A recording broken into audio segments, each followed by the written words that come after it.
Welcome back to the IU427 garage, everybody.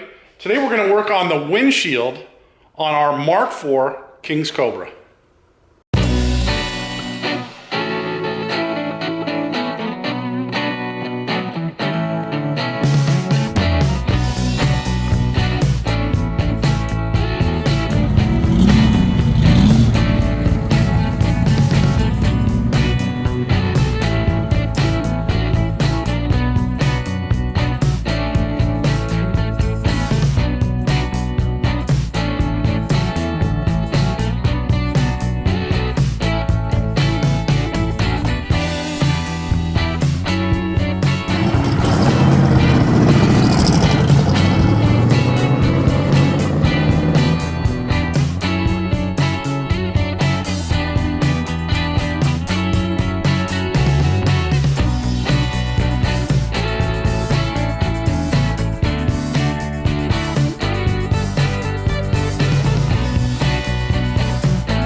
All right, so I want to start here.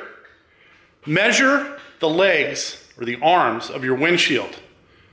You may not have to cut the 2 inches, as I stated in the last video we did on a windshield, which I believe was for the prototype. So it was an earlier Mark IV.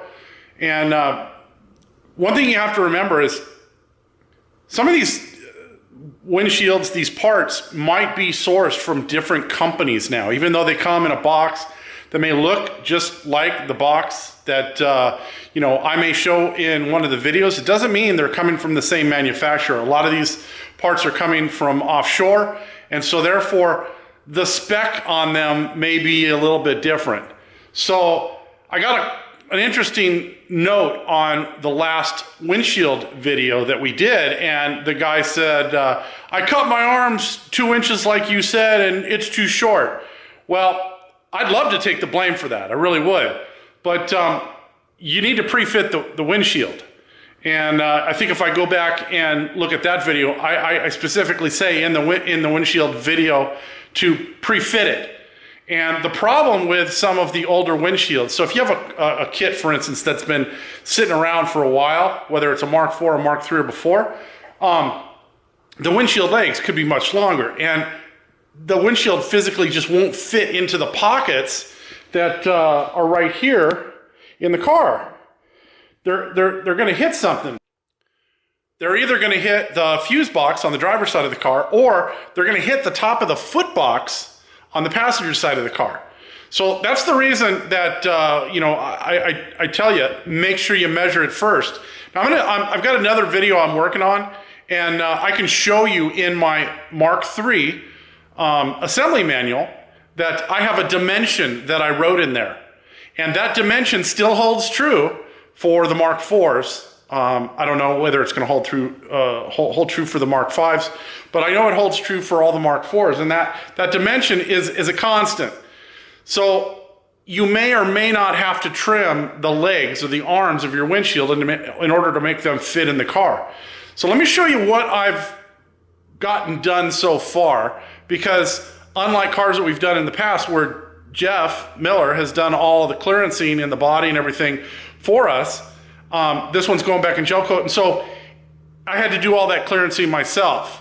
So right here, we want the windshield to sit flat, and so if you look, I've ground down the seam right here and right here to make this area flat. And then what I've done is I've come in here with a carbide burr, and I just put it in my right angle drill, because honestly I didn't need it to be mounted in my die grinder for my my air tool. It works at a low enough speed that it doesn't completely destroy the fiberglass as you're trying to open this hole up. So I opened that hole up, and then what I've done is I've taken some multi-purpose cleaner and I've cleaned the top of the car here, because I want that windshield gasket to go down flat when we install it. And then I have our windshield trim plates, and these are all the factory 5 trim plates. They now provide you with a pair of trim plates that are actually really nice. They're polished stainless steel with a rubber gasket, and they do supply you with the stainless steel screws that will hold this down in place. So we're going to use those.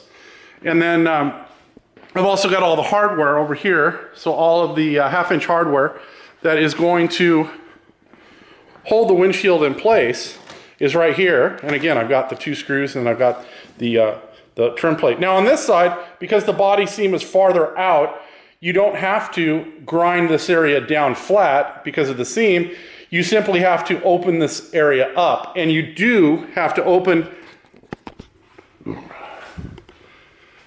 this side of the car up more than the driver's side. What we're gonna do is we're gonna slide the windshield in, and we're gonna mount the arm, the windshield arm, directly to the mount on the driver's side. So we're gonna run the bolts through and just tighten them down. We're gonna do all our shimming on the passenger side because it's just easier to get into this area here because you've got the side vent here, you can reach up in there, and then with the hood open, you can reach in this way and get to all of this right here. So it's easier to do all the shimming on that side. Also, we're just gonna use a couple of half-inch washers as our shims. And what I'm gonna do is I'm gonna take some foil tape. I'm gonna end up using 2. That seems to be the sweet spot for shimming. So 2 of the half-inch washers taped together, and then just punch out the foil tape in the middle of the holes, and then make the tail on it a little long so you can actually slide them in while you're running the bolt through. I've already pre-fit the windshield, and I've already marked it. So what you're gonna do is you're gonna drop the windshield in and make sure that it's sitting firm on top of the body without the trim plates or the gaskets in place. The holes in the body are oversized, so it gives you some adjustment up or down. So what we did is we slid the windshield down in place, took a black marker, marked the holes from the actual holes in the chassis so they transferred onto the windshield, and then I'll show you out here in the main shop.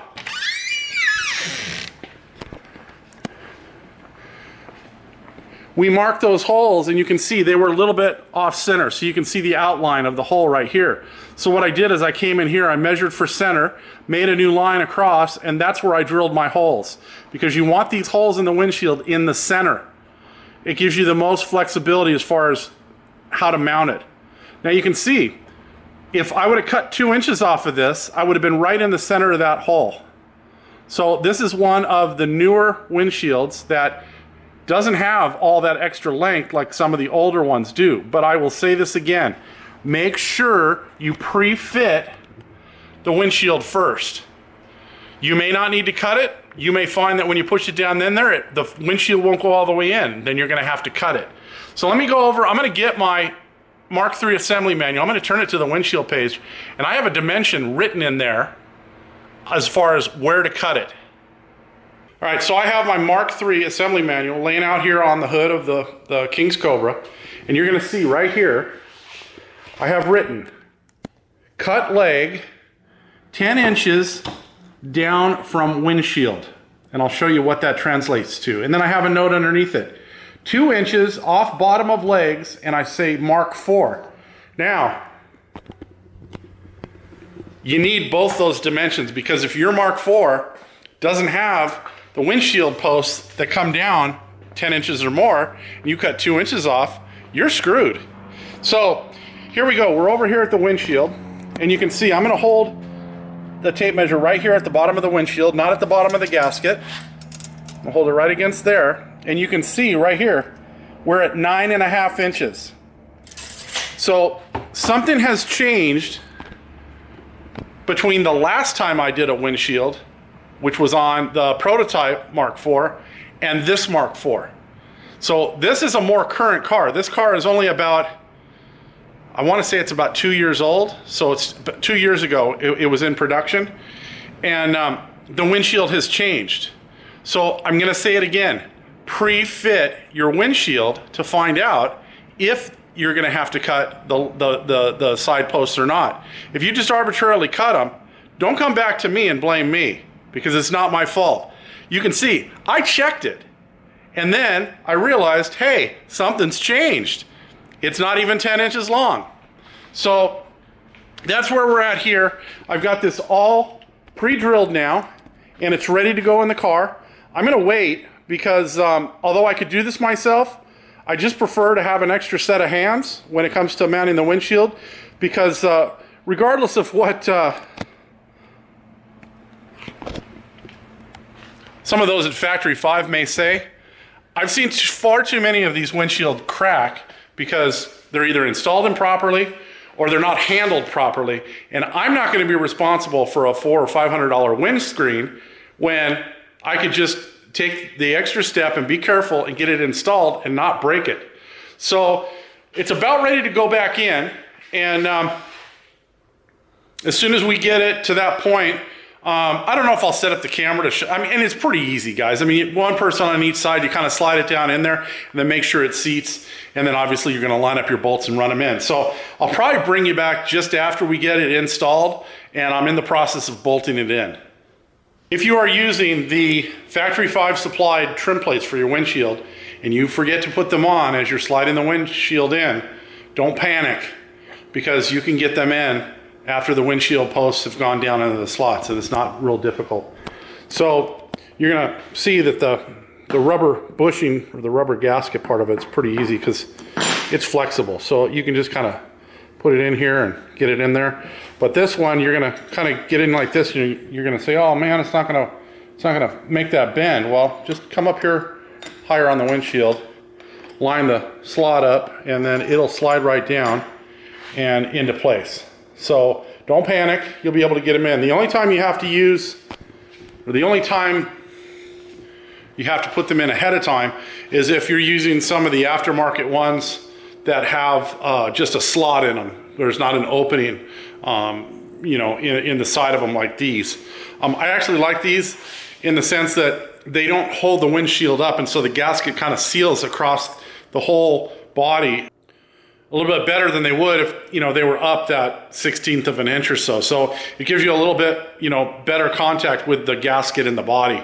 So let me get this kind of all in place, and then I'll show you, you know, how I kind of get in there to get all the bolts and everything put in there. I'm going to give you a closer look of where those screws or those bolts go in. Now you can see we moved our headlight switch and our hazard light switch out of the way that are mounted on that panel. And then back up in here, you can just see the nylock nut that I've got going through the windshield right there. And then there's another one below it, but it's behind this. So I don't know if we can get in here, below here and see. But that should be it right there. And those are going to be pretty tough to get to. The driver's side is definitely more difficult than the passenger side. That's why we choose to shim it over on that side. And then what I use initially to get that that bolt started is I use a ratcheting stubby 3/4 inch wrench like this, and then I take the nylock nut and I attach it to this magnet. I use this magnet all the time. I've showed you guys this before. It's a telescoping magnet. This one's small enough that it fits in that area without too much trouble. So I'm gonna get those on this side just kind of snugged up. And my final adjustment will be kind of when I pull all this down. I want this gasket right here to sit farther down onto the body than it is right now. And that'll, once that's in place, then I can tighten up those nuts and bolts for good.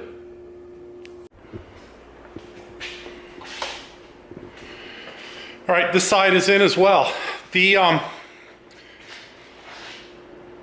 passenger side's always easier.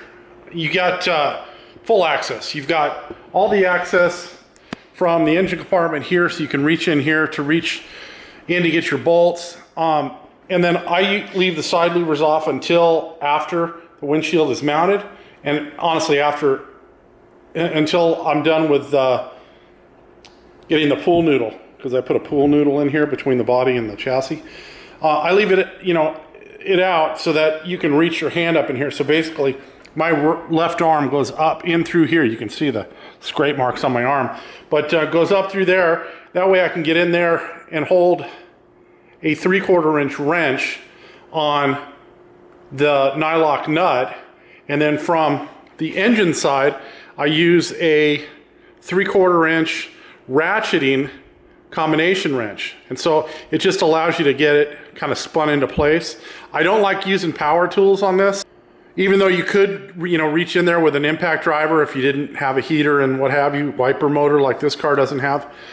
You could get in there with it. I just don't like not being able to manage the torque that you're putting on those fasteners. And I didn't need to shim this windshield. I don't remember the last time I didn't have to shim a windshield, but for whatever reason, this one seems to fit this chassis.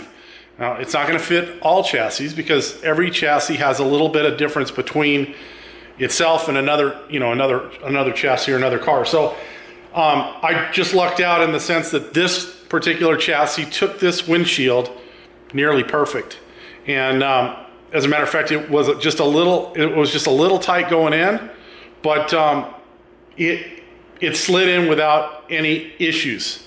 So as much as it was a little snug, it's in there just the way it needs to be. It's tightened down. The windshield is actually held firm in place now. This car is not getting any wind wings or sun visors that I know of. I didn't see them upstairs. So what I did, I talked to the owner, and we ordered up a hot rod PEEP mirror, which is PEEP, and we're going to mount that on this windshield arm about here.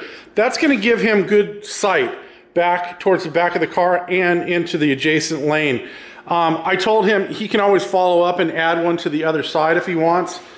They do work pretty well with the wind wings if he goes that route, but honestly, managing the lane next to you on the right or on the passenger side of the vehicle is pretty easy. You just turn your head and you've got clear line of sight over here.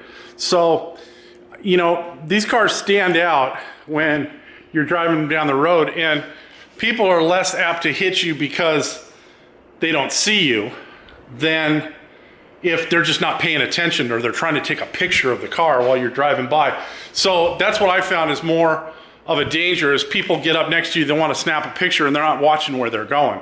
So keep that in mind as you start driving your Cobra on the road, or any custom car for that matter, because people don't always think when they're next to you and they're taking a picture with their cell phone. So the only thing I have left to do is add the screws for the trim plates. And you can see the trim plates are in loose.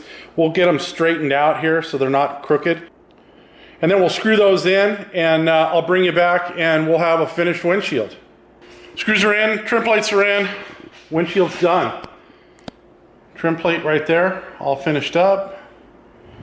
Don't concern yourself with whether or not this angle right here lines up with the parting line if you're doing it at this stage of the game. The windshield posts are fairly parallel with one another. So you may have to move these just a little bit to fool the eye to make them look straight. But this one went in pretty good. The one on the other side doesn't have the same parting line for the mold to deal with. And there it is, all done and finished. You can see I kind of kicked the back side out just a little bit because I felt that it needed to kind of come out to make it look straight. So that's about it. So the windshield is in and done, and I think that's where this one is going to end. If you guys are enjoying the content here, as always, please do the like, the share, the subscribe, all that kind of stuff. We'll see you next time. Have a great day.